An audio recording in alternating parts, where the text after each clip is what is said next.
This is a president who sees the auto tariffs not just as an economic tool, but as a way to reshape American manufacturing and maybe, by extension, American society itself. The goal was simple: bring back jobs, rebuild factories, and restore a sense of pride to towns that globalization had hollowed out. This week, John Deere responded after former President Donald Trump announced he would impose a 200% tariff on the company if it moved production to Mexico. It was supposed to be the great comeback story. Trump promised that companies like Ford and John Deere would stay loyal, that the factories would roar back to life, that American industry would rise from the ashes. His rallies were filled with hope, the kind that spoke directly to the workers whose livelihoods had been shipped overseas. But that dream didn't just fade, it was abandoned. Ford expanded its operations overseas. John Deere shifted production abroad. And Trump, once the orchestrator of this industrial revival, started losing control. His threats grew more desperate. His tariffs backfired. The crowds that once cheered him began to ask hard questions. In towns built on steel and soil, people are waking up to a harsh truth. The manufacturing revival Trump promised isn't delayed. It's dead. American farmers feel betrayed. Factory workers feel discarded. Across the heartland, loyalty is curdling into rage. Because this fight was never just about jobs. It was about trust, survival, and identity. Did Trump fail American workers? Did corporate America ever really plan to stay? Or was the Made in America dream always just that? A dream? John Deere's decision to expand overseas wasn't some act of rebellion. It was an act of survival. Quietly, steadily, the company had been recalibrating its manufacturing footprint, not to escape America, but to stay globally competitive in a brutal market. Trump framed the move as a betrayal, but in reality, Deere's expansion was the inevitable result of long-brewing pressures, economic policies, and price forces that had been building long before tariffs became part of the conversation. When Trump made his latest tariff announcement, John Deere was already far down the road of international expansion. The company had committed to building new factories in Brazil and India, advancing automation efforts in Europe, and forging research partnerships across Asia. Trump's threats didn't deter Deere. If anything, they validated the company's decision. Doubling down on American manufacturing in such an unpredictable political environment would have been reckless. This wasn't the first time that corporate reality clashed with political idealism, but it was one of the starkest examples yet. John Deere's leadership wasn't interested in theatrical loyalty tests or symbolic gestures. They were focused on survival, because in the end, survival, not sentiment, determines who wins and who disappears. John Deere's allegiance was never to political theatrics. It was to competitiveness, shareholder value, and long-term survival. Trump may have believed he could strong-arm the company into reversing course, but instead, he exposed just how little power Washington now holds over multinational giants. And just as Trump's war with Deere escalated, Ford was quietly preparing to deliver an even deeper blow. While Trump spent months vilifying foreign governments and threatening tariffs on China, Ford Motor Company was executing its own exit strategy, one that hurt even more because it was done without fanfare. Unlike Deere, Ford didn't make a grand announcement. There were no bold statements, no fiery press releases. It simply began shifting major production operations out of the United States. Ford's slow-motion departure was a masterclass in strategic silence.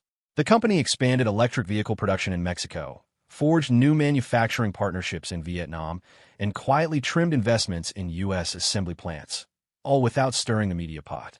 It didn't need to make noise. The moves themselves said everything. This wasn't about politics, it was about math. Labor costs, material sourcing, and regulatory hurdles made it nearly impossible for Ford to remain competitive while building vehicles entirely on American soil. Like Deere, Ford had to survive in a world where efficiency ruled above all else. Trump had spent years branding himself as Detroit's savior, the man who would bring auto jobs roaring back. But Ford's departure was a gut punch, not just to Trump's narrative, but to the very mythology of a post-industrial American revival. When Ford left, a piece of America's soul went with it. What hurt more than any competition from China, more than any foreign challenge, was the symbolism, the quiet acknowledgement that the decline wasn't being forced on America from the outside. It was happening from within.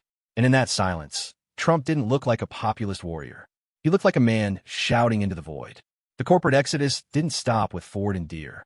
Once they showed it was possible to defy Washington without consequence, others quickly took notice, and soon they followed.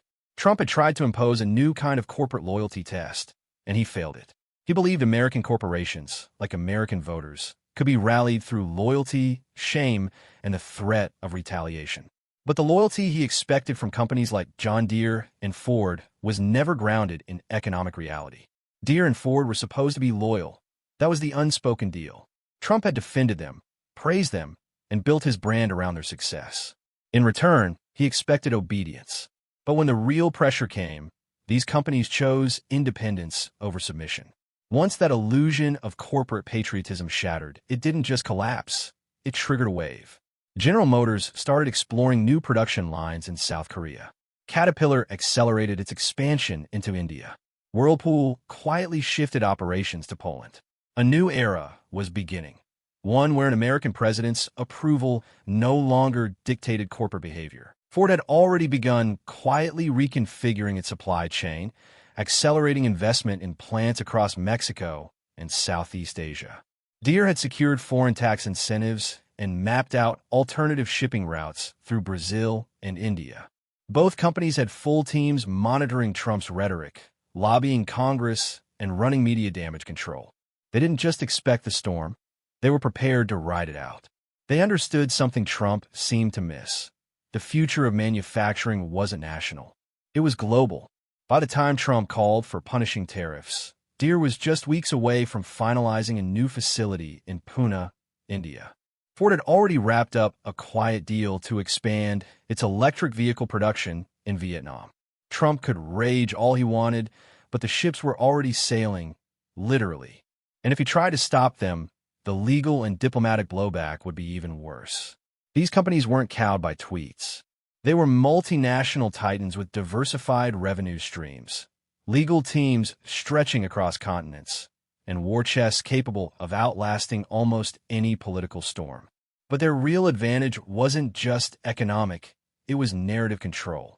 Deere and Ford launched targeted public relations campaigns across rural America. They didn't call Trump out by name. They didn't need to. Instead, they made their case directly to the people. They were doing what it took to keep products affordable, jobs stable, and futures viable. For every threat Trump made, Deere and Ford had a counterpunch ready. And behind closed doors, they understood a hard truth. The political base would fracture before they would. Out in America's small towns, that fracture was becoming painfully, unmistakably visible. The silent revolt began in the small-town dealerships, and you could feel it, not in protests or headlines, but in the heavy, uncomfortable silence.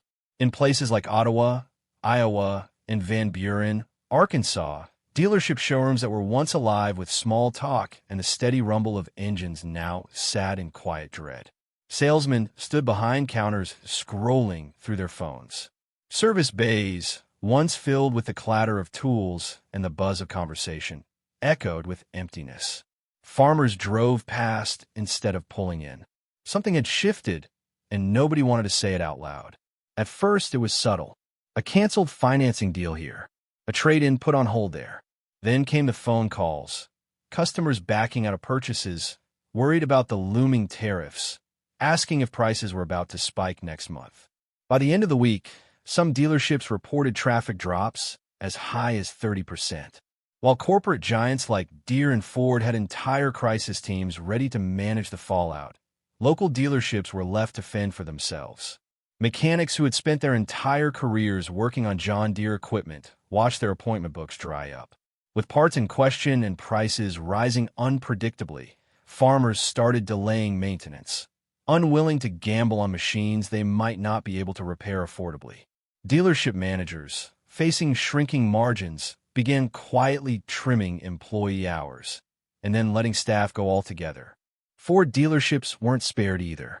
With imported parts caught in the tariff crossfire, service delays piled up, frustrating customers who started wandering into Toyota and Honda lots just to hedge their bets.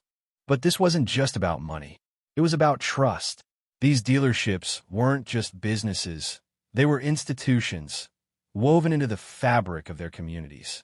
When Trump launched his trade war against companies that people relied on every single day, it felt like he was lighting a fire right in the middle of Main Street. Owners who had once proudly displayed Trump flags in their windows started taking them down. Salespeople who had defended Trump to skeptical customers began changing the subject when his name came up. A quiet rebellion was forming, not in marches or boycotts, but in foot traffic, in repair appointments, in the slow evaporation of confidence. And the damage ran deeper than just the empty showrooms. The tariffs backfired, and by the time they fully hit, the impact was undeniable. A new John Deere combine jumped by over 25% in price. Ford's F-Series pickups, already expensive, crossed into unaffordable territory for many middle-class buyers. Parts for both brands became harder to source, slower to ship, and significantly more expensive. Farmers started sharing spreadsheets in Facebook groups, tracking cost increases like battlefield reports. Truck owners took to TikTok to vent about skyrocketing maintenance fees. But the real cost wasn't financial, it was emotional. The deep, almost sacred trust between these communities, their machines, and the man they once believed was fighting for them had been broken. The trust between American workers, rural communities, and the White House had been deeply damaged. What was once a shared fight against globalization had morphed into a civil war between former allies. Dealers felt abandoned by their own government. Farmers felt exploited by both politics and big business. And as Ford and Deere refused to bow to political pressure, a new, unsettling question surfaced. Did any company truly represent American values anymore? The ripple effects didn't stop there. Suppliers, the small parts manufacturers who kept Ford and Deere running, found themselves in chaos. Many relied heavily on steady orders from the auto and farm equipment giants. When production slowed or shifted overseas, those orders dried up overnight. Regional layoffs began, welding shops and casting factories started shuttering, and entire local supply ecosystems collapsed. Unlike the multinational corporations, these small businesses had no safety nets, no global markets to pivot toward. They simply closed. Even broader infrastructure projects began to suffer. Construction companies that relied on Ford trucks and Deere machinery started experiencing delays and cancellations. Equipment rental costs soared. State budgets strained under the mounting pressure. What started as a targeted tariff had mutated into a national drag on productivity, infecting sectors far beyond just manufacturing. As the economic pain spread, so did the political backlash. In deep red states, once seen as Trump strongholds, polls began to shift. Conservative radio hosts fielded angry calls from disillusioned listeners. Farm Bureau meetings turned tense. In places like Iowa and Michigan, local politicians who had long ridden Trump's coattails began backing away, unsure how to defend a policy that seemed to be hurting everyone in their districts. What Trump had framed as a bold move to bring jobs home was becoming something else entirely. A campaign of collateral damage. And with Ford and Deere still standing, still expanding, and still selling, the question now wasn't whether the tariffs would work, it was whether the people footing the bill would ever forgive the man who sent it. Ford's collapse on Wall Street only deepened the wound. Within hours of Trump's tariff escalation speech, investors took a hatchet to Ford stock. By the end of the week, the company had shed more than 27% of its market capitalization. Tens of billions of dollars evaporated almost overnight. For the national press, it was just another headline. For investors, it was a grim warning. But for millions of rural Americans, it was the beginning of a financial nightmare. Because Ford wasn't just another ticker symbol to them. It was personal. It was a bedrock holding in rural retirement portfolios. Pension funds in Michigan, Ohio, and Indiana had long relied on Ford shares as a stable, patriotic investment. Many union workers still held large chunks of Ford stock from old buyout plans and reinvestment programs. Ford was considered blue-chip, bulletproof, until it wasn't. Now, retirees who had never set foot on a trading floor were watching their nest eggs vanish in real time. County pension boards scrambled to calculate the damage. In small towns where Ford factories had closed years ago, former employees were still counting on Ford dividends to supplement their shrinking Social Security checks. Financial advisors in rural America were flooded with panic calls, not from high-flying investors, but from grandfathers, widows, and factory workers who had put their faith and their futures in the American auto industry. Farmers who held retirement accounts with their local banks watched their balances dip for the first time in years. This wasn't some distant Wall Street event. This was personal. And it wasn't just retirees who were hit. Local credit unions, municipal budget officers, even volunteer fire departments, all had small institutional holdings in Ford stock. The economic ripple stretched into school districts, police pensions, and the modest infrastructure budgets that kept small towns alive. Ford's collapse wasn't just a blow to a brand. It was a direct attack on the financial stability of the communities Donald Trump had promised to protect. What made the collapse so devastating wasn't just the loss. It was the betrayal. Rural Americans had rallied behind Trump because they believed he would shield them from the worst of globalization's fallout. Instead, his economic war triggered a collapse in the very stocks their retirements depended on. And the hardest truth was that no one could stop it. Not tariffs, not speeches, not political spin. Wall Street had made its judgment, and Ford was the first victim. But it wouldn't be the last, because the next blow came for an even more iconic name in rural America, John Deere. And its collapse carried a message no executive could afford to ignore. Deere's Wall Street exodus marked the true tipping point. The moment Trump confirmed his 200% tariff on imported agricultural equipment, something shifted in the halls of American finance. The sell-off wasn't emotional. It wasn't a protest. It was a cold, calculated exit. Hedge funds, mutual funds, major institutional investors all began dumping Deere stock almost immediately. In just 5 trading days, Deere lost over $36 billion in value. Analysts on Bloomberg called it a controlled collapse. But for Deere shareholders, many of whom were long-term rural investors, there was nothing controlled about it, only panic. The farming community that had once treated Deere stock like a sacred inheritance now saw a sinking ship. Wall Street agreed. Deere's executives scrambled, rushing to hold emergency earnings calls, issuing investor memos, setting up behind-the-scenes meetings with lawmakers. But it was too late. The stampede had already begun. Asset managers rebalanced their index funds. Patriotically branded investment firms that typically favored American companies quietly trimmed their exposure. Deere wasn't just bleeding capital, it was bleeding trust. What Wall Street saw in Deere's collapse was bigger than one company. It was a flashing red warning. America's corporate giants were no longer insulated from presidential volatility. If Trump could go after Deere, he could go after anyone. And if rural outrage could crater brand loyalty overnight, then no company, no matter how iconic, was safe from politicized market risk. That fear traveled fast, through boardrooms in Chicago, across skyscrapers in New York, into tech campuses in San Francisco.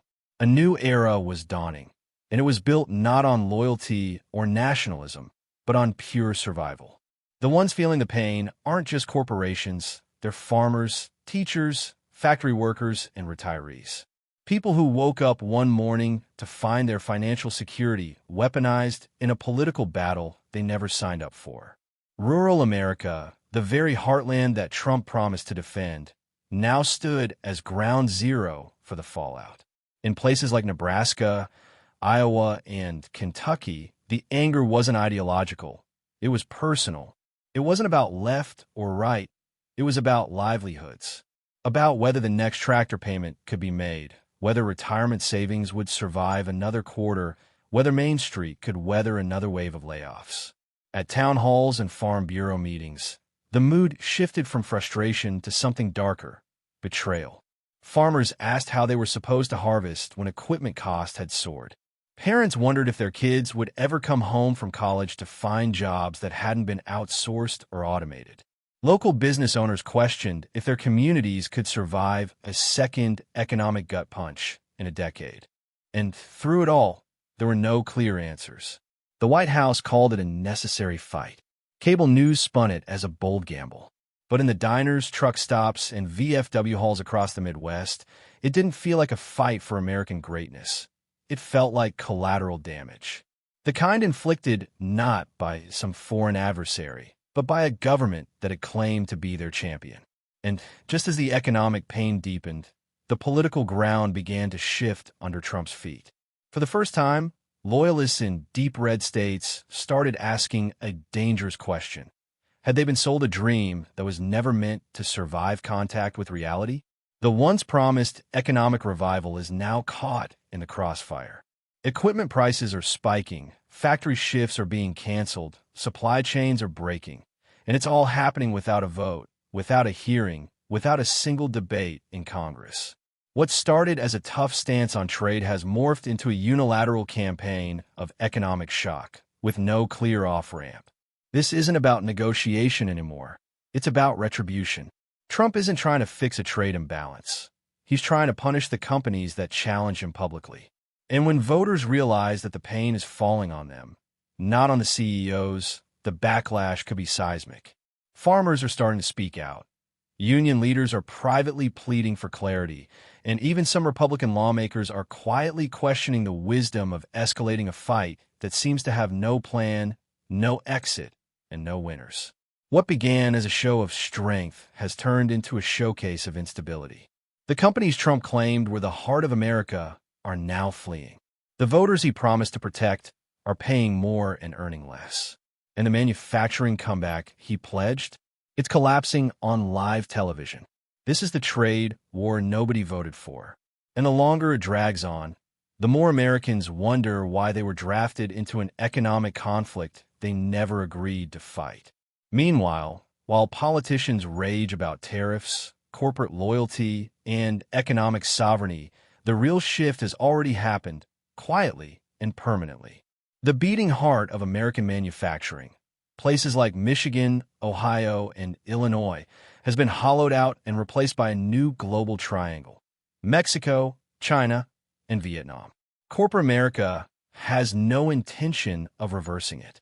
The numbers tell the story brutally. In the past 5 years, American manufacturing investment has declined by double digits, while capital spending in Mexico has surged. From Baja to Guanajuato, massive industrial zones have risen like steel forests. Ford is expanding operations in Hermosillo. John Deere has opened new supply chains linking India, Brazil, and Vietnam. American companies aren't waiting for permission.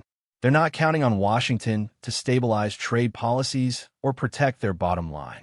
They're making decisions based on one thing: survival. The calculus is simple: lower labor costs, looser environmental regulations, leaner logistics chains abroad. When Trump threatened a 200% tariff on John Deere equipment built outside the U.S., he didn't scare them. He confirmed their decision. The bigger truth is even harder to swallow. America is no longer the manufacturing capital of the world, and hasn't been for a long time. China holds that crown. Mexico is now the assembly line for much of North America. Vietnam is quietly becoming the electronics and light machinery hub. These aren't theoretical trends. They're structural, baked-in realities. And the corporations that once built American prosperity now build profits by going around it. Workers and voters still cling to the promises of jobs coming back, that Ford will return to Detroit, that John Deere will keep factories humming in Iowa. But while those promises fill speeches and political ads, the money is moving the other way. The factories, the capital, and the future are being invested far beyond America's borders. If we still believe we can tariff our way back to dominance, it may already be too late. The corporations have moved on. Some still believe these shifts are temporary, a reaction to a volatile president, a harsh political climate, or inflationary pressures. But anyone who's been inside a boardroom or walked a construction site in Mexico or India knows better. Ford and John Deere aren't hedging. They are relocating permanently. In Mexico, foreign companies enjoy generous tax incentives, low-cost labor, and trade agreements that make it easier to sell back into the U.S. than to produce here. In India, John Deere is riding a booming agriculture sector and a growing middle class, all at a fraction of U.S. labor costs. There are no flashy announcements, no ribbon-cutting ceremonies. These moves are buried deep in quarterly earnings calls and insider memos because the companies know exactly how it would sound to the American public: abandonment. But the abandonment is already underway. Ford has slashed domestic investment in new plants and prioritized electric vehicle production abroad. John Deere is shifting key manufacturing operations out of Illinois and Iowa, favoring facilities with faster production timelines and cheaper overhead. These moves aren't reversible because they aren't reactions. They're the new business model. What politicians have failed to grasp is that the age of Made in America was under siege long before Trump tried to revive it. The global economy rewards efficiency, not patriotism. Loyalty to a nation doesn't show up on balance sheets. Shareholders demand growth, not slogans. That doesn't mean Ford and Deere will disappear from America completely. They'll maintain just enough presence to qualify for incentives, appear patriotic, and win government contracts. But their core production, their real investments, are happening elsewhere. The death of Made in America isn't a slogan. It's a structural collapse. It's a slow-motion disintegration of American manufacturing happening one shuttered plant at a time. Michigan, Indiana, Illinois. Each job lost ripples outward, from factories to diners, to schools, to entire communities unraveling. The collapse is not just economic. It's deeply psychological. Workers who once believed in lifetime employment with legacy brands now feel abandoned. There's no equivalent job waiting, no easy retraining program. The future they were promised was replaced by shrinking paychecks and warehouse jobs, if anything at all. Through all the political theater, the real casualties are clear: farmers, workers, and the American middle class. Farmers who were told tariffs would protect them now pay tens of thousands more for equipment they once could afford. John Deere's shift overseas means higher prices, fewer service centers, longer repair times, and in some cases, the collapse of family farms. Factory workers who were promised their jobs would return instead, watch plants close, and production move to countries with better trade terms. These workers are losing not just paychecks, but careers, identities, and entire ways of life. Meanwhile, the middle class, the backbone of the American dream, is shrinking at an alarming rate. These are the people who once bought the trucks, tractors, and homes that fueled the economy. Now they're stuck between rising costs, stagnant wages, and collapsing support systems. They're told to adapt, reskill, and wait, but they've been waiting and the help never comes. This economic war was never really about Ford or Deere. It was about what they represented: icons of American resilience and upward mobility. Their departure isn't just logistical. It's an emotional blow to the country's identity. So who really won this war? Not Trump, not the corporations, and certainly not the workers who trusted both. What remains is a shattered alliance between government, business, and the people. And unless something changes fast, the very idea of a middle class in America may become just another thing we used to make here, before we outsourced it somewhere cheaper. As the dust settles, one truth becomes undeniable. The real cost of this war isn't measured in stock prices or GDP percentages. It's measured in families broken, communities lost, and a national promise betrayed. The truth is out. The factories aren't coming back. The loyalty is gone.